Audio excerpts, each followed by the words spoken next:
11 मेरे लिए 9/11 का मतलब है नरेंद्र, और आपके लिए, पूरे भारत के लिए 9/11 का मतलब सिर्फ नरेंद्र ही होना चाहिए और कुछ नहीं।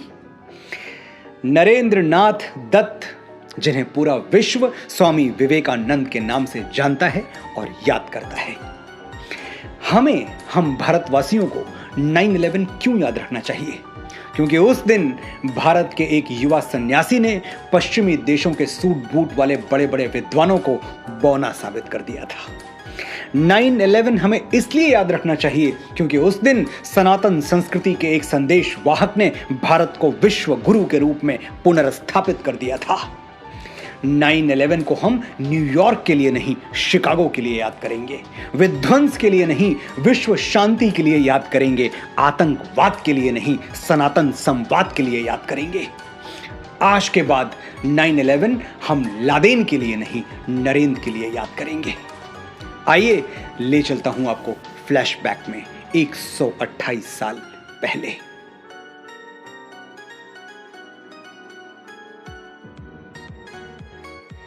तारीख 11 सितंबर 1893। जगह लेक मिशिगन के तट पर बसा हुआ अमेरिका का सबसे घनी आबादी वाला शहर शिकागो। अवसर विश्व धर्म संसद।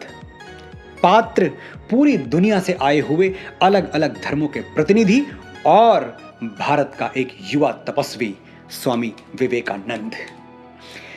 मौका तो था धर्म पर विचार विमर्श का, लेकिन दूसरों को छोटा और खुद को बड़ा समझने वाली पश्चिमी संस्कृति सैकड़ों विद्वानों के बीच बैठे हुए विवेकानंद का मजाक उड़ा रही थी।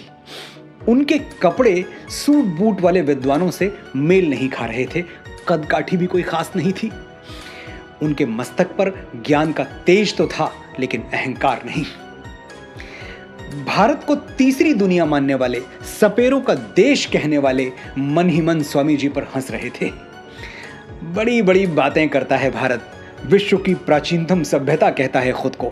बात बात पर उपनिषद और वेद खोल के बैठ जाता है, लेकिन जहां बात मुकाबले की आई, पीछे हट गया। एक लकड़ी का सिपाही जंग लड़ने भेज दिया। ये तो हमारे तर्क की पैनी तलवार का एक वार भी नहीं सह पाएगा, चटक जाएगा। स्वामी जी सभा में निश्चिंत बैठे रहे और अलग अलग देशों के अलग अलग धर्मों के विद्वानों को एकाग्र होकर सुनते रहे।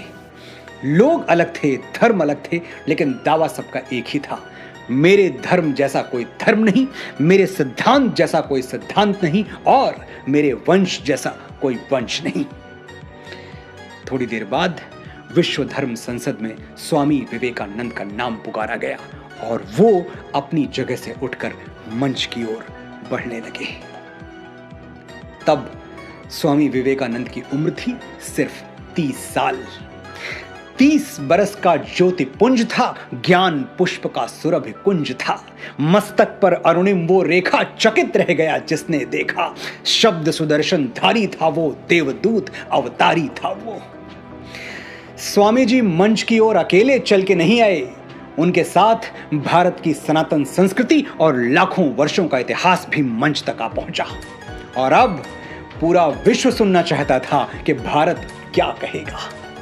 जहां इतने बड़े बड़े धर्म योद्धा बोल चुके हैं, वहां ये भगवाधारी लड़का सनातन धर्म की श्रेष्ठता कैसे सिद्ध करेगा? स्वामी विवेकानंद माइक तक पहुंचे तो, लेकिन कुछ बोले नहीं। लोगों की उत्सुकता बढ़ने लगी। सभा में हलचल सी मच गई कि स्वामी जी कुछ कह क्यों नहीं रहे। कुछ टाइयों ने उपहास किया, this is what you call cold feet, India has gone silent. Swami ji अब भी चुप थे, बस चारों ओर नजर घुमा के देख रहे थे, मानो पूरी सभा का जायजा ले रहे हों। कुछ पल और गुजर गए, फिर स्वामी जी बोले। सिर्फ 5 शब्द बोले, और उन्हीं 5 शब्दों ने आने वाले 500 वर्षों के लिए पश्चिम की धरती पर सनातन सभ्यता का ध्वज गाड़ दिया। वो 5 शब्द सुनने वालों की छाती पर ऐसे गड़े कि 7000 लोग खड़े होकर तालियां बजाने लगे। वो 5 शब्द पूरी दुनिया के लिए विश्व बंधुत्व का संदेश बनकर गूंज उठे और आज तक गूंज रहे हैं। शिकागो की धर्म संसद में स्वामी विवेकानंद के पहले 5 शब्द थे। ध्यान से सुनिएगा। Sisters and brothers of America, America के भाइयों और बहनों, 7,000 लोग मंत्र मुग्ध रह गए, जैसे कोई जादू देख लिया हो, जैसे ईश्वर की आवाज सुन ली हो, जैसे कोई आकाशवाणी हो गई हो। 2 मिनट तक तालियां बजती रहीं, जबकि अभी तो स्वामी विवेकानंद ने कुछ कहा ही नहीं था, अब कहने वाले थे। ये 5 शब्द इतने मर्मस्पर्शी, इतने अविस्मरणीय इसलिए हो गए कि ये शब्द किसी व्यक्ति के मुख से नहीं, सनातन धर्म की मूल संस्कृति से उपजे थे। अयम निजः परो वेति गणना लघु चेतसाम उदार चरिता नाम तो वसुधैव कुटुंबकम। महोपनिषद अध्याय 4 श्लोक संख्या 71। ये अपना भाई है और ये अपना भाई नहीं है, बंधु नहीं है, इस तरह की गणना छोटे हृदय वाले लोग करते हैं। उदार हृदय वालों के लिए, बड़े हृदय वालों के लिए संपूर्ण धरती ही उनका परिवार है।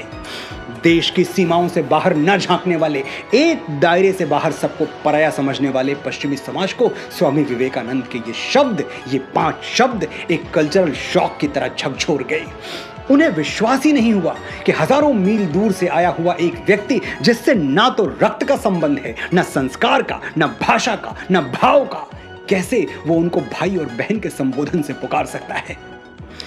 यही तो वो रहस्य है जिसे दुनिया के बड़े से बड़े बुद्धिजीवी आज तक नहीं समझ पाए। कैसे हम भारतवासी परायों को अपना बना लेते हैं, मनुष्य मात्र में भेदभाव नहीं करते, चमड़ी के रंग से किसी को छोटा या बड़ा नहीं समझते, और कैसे हमारे यहाँ ब्लैक लाइव्स मैटर वाले प्लैकार्ड दिखाकर इंसानी जिंदगी की कीमत याद नहीं दिलानी पड़ती। वसुधैव कुटुंबकम हमारी संस्कृति थी और रहनी चाहिए। हमारे लिए विश्व का हर व्यक्ति वही है जो स्वामी विवेकानंद ने उस दिन कह दिया था, सिस्टर्स एंड ब्रदर्स। हमें पश्चिम वाले तीसरी दुनिया कहते रहें, उनकी मर्जी। हमारे लिए तो दुनिया दूसरी या तीसरी नहीं होती, सिर्फ एक होती है, और उसमें सभी सिमट आते हैं। गोरे काले, छोटे बड़े, अमीर गरीब, पशु पक्षी, पेड़ पौधे, नदियां सागर, सभी। काले गोरे का भेद नहीं, हर दिल से हमारा नाता है। कुछ और ना आता हो हमको, हमें प्यार निभाना आता है। जीते हो किसी ने देश तो क्या, हमने तो दिलों को जीता है। जहां राम अभी तक है नर में, नारी में अभी तक सीता है। इतनी ममता नदियों को भी जहां माता कह के बुलाते हैं, इतना आदर इंसान तो क्या पत्थर भी पूजे जाते हैं। इस धरती पे मैंने जन्म लिया, ये सोच के मैं इतराता हूँ, भारत का रहने वाला हूँ, भारत की बात सुनाता हूँ। उन 5 शब्दों के बाद स्वामी विवेकानंद धारा प्रवाह हो गए। जो अगली बात कही वो क्या थी, मैं स्वामी जी को कोट करता हूं। It fills my heart with joy unspeakable to rise in response to the warm and cordial welcome which you have given us. आपने जिस प्यार और अपनेपन से हमारा स्वागत किया, उसके लिए मैं आपका आभारी हूं। इस वक्तव्य पर मैं आगे बात करूं, इससे पहले ये जान लीजिए कि विश्व धर्म संसद में जिस दिन स्वामी जी बोल रहे थे, उसके तकरीबन 1.5 महीने पहले वो अमेरिका आए थे, और अमेरिका ने उनका स्वागत उसी घृणा से किया था जो अश्वेत लोगों के लिए उनके मन में हुआ करती थी। You black get out.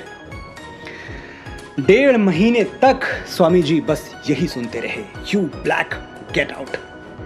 लेकिन स्वामी विवेकानंद ने अपने अंदर कड़वाहट नहीं भरने दी।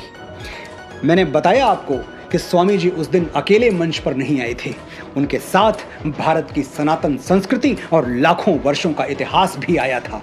और भारत की संस्कृति विष पी के अमृत दान करने वाली संस्कृति है। हम महादेव शिव के वंशज हैं, जहर पीते हैं, उगलते नहीं। स्वामी जी ने 1.5 महीने अपमान का विष पिया, लेकिन होठों से जो शब्द निकले वो आभार के थे, कर्टसी के थे, ग्रेटिट्यूड के थे। उस एक पल में स्वामी जी आदिदेव नीलकंठ हो गए थे। हमें यही सीखना है कि कैसे दुनिया की कालिख हमारी आत्मा पर ना चढ़ने पाए। बुराई का जवाब बुराई से देना हमारी परंपरा नहीं है। हम सब ने वो साधु बाबा की कहानी तो जरूर सुनी होगी, जो नदी में स्नान करते हुए एक डूबते हुए बिच्छू को बचाने की कोशिश कर रहे थे। बिच्छू बार बार उनको डंक मारता और साधु बाबा बार बार उसे पानी से बाहर निकालने की कोशिश करते।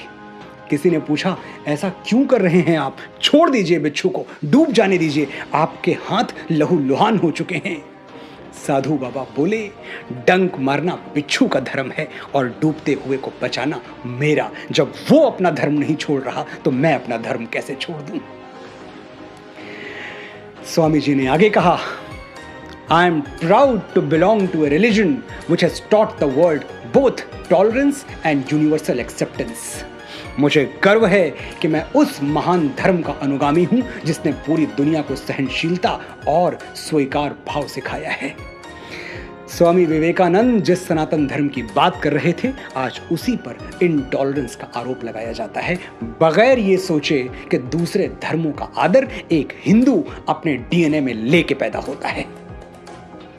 8000 साल पहले ऋग्वेद में हमारे ऋषियों ने उद्घोषणा कर दी थी, एकम सद विप्रः बहुधा वदन्ति, यानी सत्य एक है लेकिन विद्वान अपनी अपनी सोच, अपनी अपनी समझ के अनुसार उसकी अलग अलग परिभाषाएं, अलग अलग व्याख्याएं देते रहते हैं। ये है यूनिवर्सल एक्सेप्टेंस। मेरा धर्म भी सही है, तुम्हारा भी, मेरा रास्ता भी सही है, तुम्हारा भी। मेरे सही होने के लिए तुम्हारा गलत होना जरूरी नहीं है दोस्त। मदिरालय जाने को घर से चलता है पीने वाला, किस पथ से जाऊं असमंजस में है वो भोला भाला। अलग अलग पथ बतलाते सब, पर मैं ये बतलाता हूं, राह पकड़ तू एक चला चल, पा जाएगा मधुशाला। दुनिया के सभी रास्ते एक ही गंतव्य की ओर जा रहे हैं, एक ही मधुशाला की ओर जा रहे हैं। फिर इस बात पर क्या झगड़ना कि मेरे और तुम्हारे रास्ते अलग क्यों हैं। I am proud to belong to a religion which has taught the world both tolerance and universal acceptance. Swami ji की बोली हुई ये एक लाइन दुनिया के 4000 से भी ज्यादा धर्मों को एक लाइन में खड़ा करने के लिए पर्याप्त है। अगली सुबह अमेरिकी अखबारों के पन्ने स्वामी विवेकानंद के यशगान से भरे पड़े थे। द न्यूयॉर्क हेराल्ड ने लिखा, विश्व धर्म संसद में स्वामी विवेकानंद सबसे महान वक्ता थे। उन्हें सुनने के बाद लगता है कि जिस देश में इतने विद्वान और बुद्धिमान लोग रहते हैं, वहां मिशनरीज को भेजना कितना मूर्खतापूर्ण है। द न्यूयॉर्क क्रिटिक ने लिखा, कई विद्वानों का भाषण बहुत अच्छा था, लेकिन एक हिंदू साधु के ओज के आगे कोई टिक नहीं पाया। रंग और जंग से खुद को सर्वश्रेष्ठ मानने वाले दुनिया के अनेक देश उस दिन समझ गए कि भारत की मेधा और उसके सनातन ज्ञान का सामना दुनिया कभी नहीं कर सकती। वो तो मान गए, लेकिन शायद हम अब तक नहीं मान पाए। हम आज भी उसी को अच्छा मानते हैं जो इंपोर्ट होके आया हो, चाहे वो कोई वस्तु हो या विचार। मैं फिर आपसे वही आग्रह करूंगा जो बार बार करता आया हूं, अपने हीरोज आंखें खोल के चुनिए। स्वामी विवेकानंद आपके हीरो होने चाहिए, क्योंकि आपके हीरोज के हीरो भी वही हैं। सुभाष चंद्र बोस ने कहा था, अगर स्वामी विवेकानंद जीवित होते तो आज मैं उनके चरणों में बैठा होता। गुरुदेव श्री रविन्द्रनाथ टैगोर कहते थे, यदि भारत को जानना है तो स्वामी विवेकानंद को पढ़ो। महात्मा गांधी ने कहा था, स्वामी विवेकानंद को पढ़ने के बाद भारत के प्रति मेरी भक्ति 1000 गुना बढ़ गई। भगिनी निवेदिता स्वामी विवेकानंद को कंडेंस्ड इंडिया, संघनित भारत कहती थी, यानी भारत का आकाश भर विस्तार अकेले स्वामी विवेकानंद ने सिमट आया है। और अगर आपको लगता है कि स्वामी जी का योगदान सिर्फ हिंदू धर्म में है, राष्ट्र धर्म में नहीं, तो थोड़ा और गहरे उतरिए। पढ़िए वो लिटरेचर जहां अंग्रेजों ने खुद लिखा है कि 1897 के बाद उन्होंने ब्रिटिश सरकार के खिलाफ क्रांति करने वाले जितने भी सेनानियों को पकड़ा, उनमें से अधिकांश के पास स्वामी जी की फोटो या उनसे संबंधित कोई न कोई साहित्य, कोई न कोई लिटरेचर जरूर मिलता था। फिर भी अगर आप इस जिद पर हैं कि जब तक कोई 7 समंदर पार से अप्रूवल का स्टैंप न लगा दे तब तक आप किसी को हीरो नहीं मानेंगे, तो महान अमेरिकी स्कॉलर जॉन हेनरी राइट को पढ़ लीजिए। उन्होंने साफ लिखा है, एक अकेले स्वामी विवेकानंद का ज्ञान हमारे सभी अमेरिकी प्रोफेसरों के ज्ञान के कुल जोड़ से अधिक है। More than the sum total of all the knowledge American professors have.